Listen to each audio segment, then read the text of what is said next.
আসসালামু আলাইকুম রহমতুল্লাহ। প্রিয় অষ্টম শ্রেণীর শিক্ষার্থীবৃন্দ, সবাইকে শুভেচ্ছা আমাদের আজকের ক্লাসে।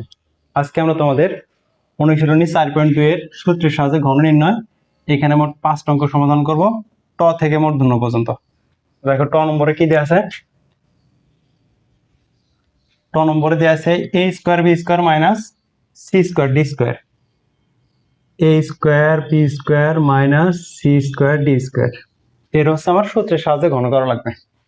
তাহলে আমরা লিখি a square b square minus c square d square.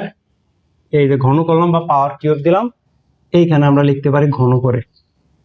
ঘন করে এখন দেখো a স্কয়ার b স্কয়ারে যদি a বিবেচনা করি আর c স্কয়ার d স্কয়ারে যদি b বিবেচনা করি, তাহলে a মাইনাস b হোল কিউবের জন্য কিন্তু এখানে আমরা একটা সূত্র লিখছি। একটা সূত্র আছে a মাইনাস b হোল কিউবের ঘনের জন্য। কি সূত্র? a cube minus 3a square b plus 3ab square minus b cube. আমরা সেই সূত্র অনুযায়ী সাজাবো।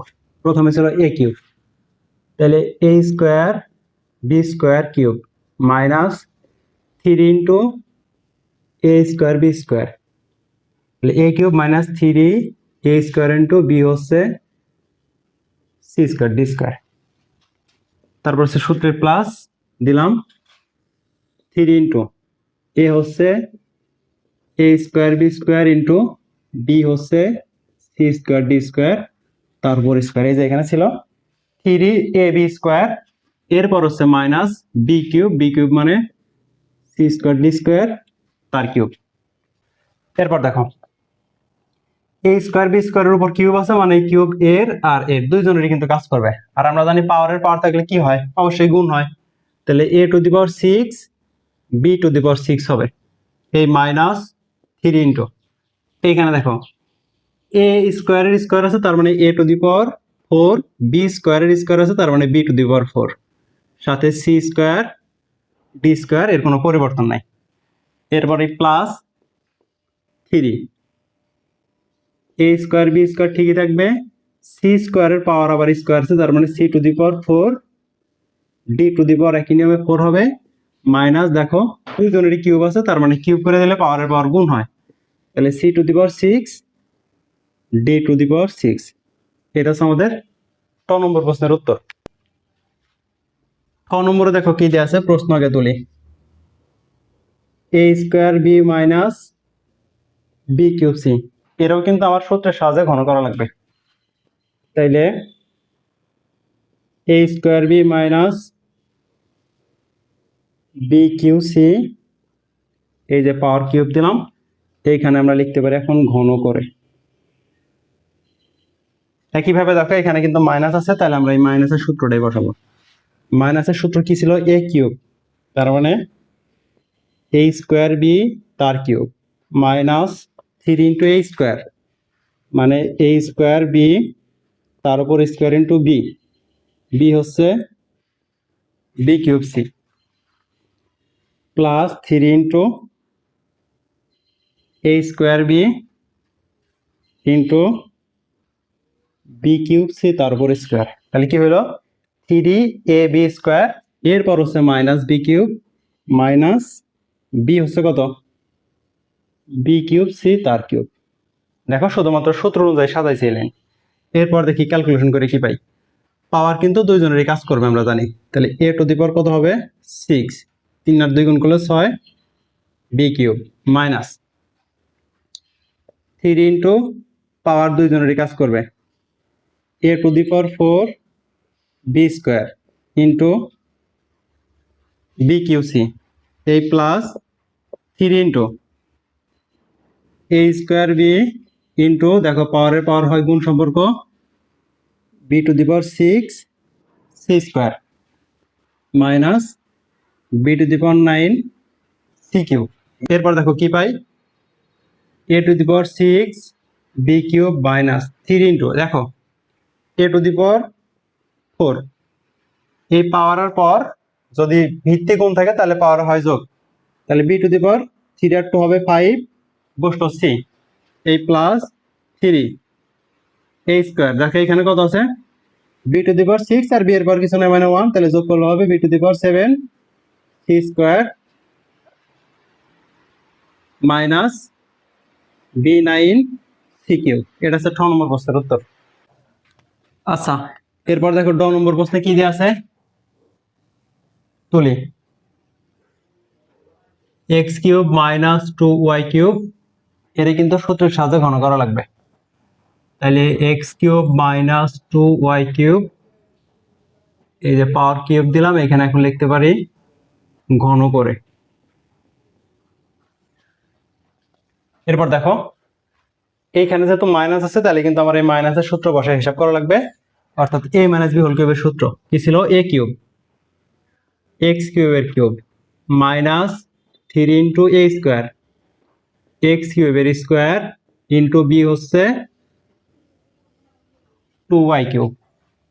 এরপর প্লাস 3 × a × b স্কোয়ার হচ্ছে 2y³ তার উপর স্কোয়ার। এরপর হচ্ছে আমার মাইনাস b³ অর্থাৎ 2y³ তার কিউব। এখন ক্যালকুলেশন করলে অঙ্কের উত্তর হয়ে যাবে। দেখো পাওয়ারের পাওয়ার আমরা জানি গুণ সম্পর্ক, তাহলে x³ 3 আর 3 গুণ করলে হবে 9, মাইনাস গুণ সম্পর্ক, তার আগে আমার এই সংখ্যা দুইটা গুণ করে নেওয়া লাগবে। তার মানে 6x⁶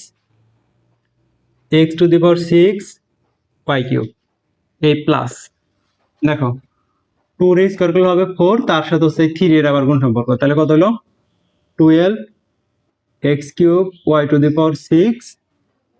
মাইনাস 4 এর কিউব করলে হবে কত 8y⁹। এটা হচ্ছে আমার ড নম্বর প্রশ্নের উত্তর। তারপর ঢ নম্বর প্রশ্ন দেখি কি আছে, 11a - 12b, 11a - 12b এর সূত্রের সাহায্যে ঘন করা লাগবে। তাহলে লিখি 11a - 12b কিউব, সাইডে লিখতে পারি ঘন করে। এখন দেখো তো মাইনাসের সূত্রটা বসানো যায় কিনা। এটা হচ্ছে আমার a, এটা হচ্ছে আমার b, a - b হোল কিউবের সূত্র a³ তার মানে 11a³ minus 3 × a² b plus 3 × a b² minus b³। দেখো শুধুমাত্র এই সূত্র অনুযায়ী এটা সাজাইছি। এখন ক্যালকুলেশনের পালা। 11 এর কিউব করলে কত হবে, 11 এর কিউব করলে হবে হচ্ছে 1331, a কে কিউব করলে a³ মাইনাস 3 × 11 এর স্কয়ার করলে 121, a² × 12b plus 3 × 11a × 12b square করলে 144, b স্কয়ার করলে b² মাইনাস 1728b³। এখন হচ্ছে আমরা ফাইনাল ক্যালকুলেশন করব, এর কোনো চেঞ্জ নাই।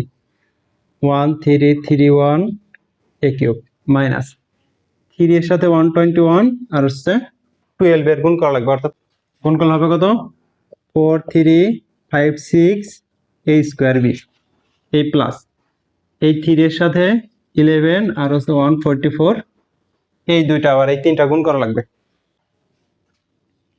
4752ab² minus 1728b³।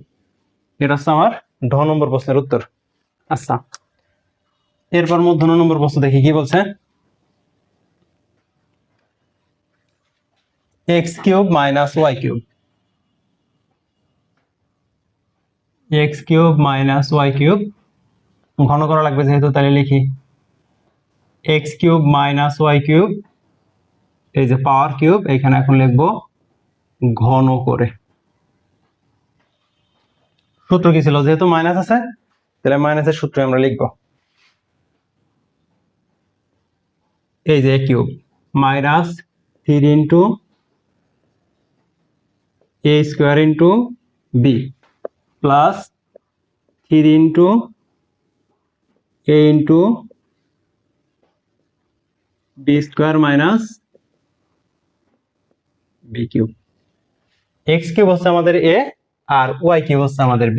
তাহলে দেখো এক্স টু দি পাওয়ার হবে হচ্ছে 9, পাওয়ারের পাওয়ার গুণ হয় এটা জানো, মাইনাস 3, পাওয়ারের পাওয়ার গুণ করলে X to the power 6 Y cube plus 3 X cube Y to the power, পাওয়ারের পাওয়ার গুণ করলে হবে 6 minus Y to the power 9। এটা আছে আমার মধ্যাহ্ন নম্বর প্রশ্নের উত্তর।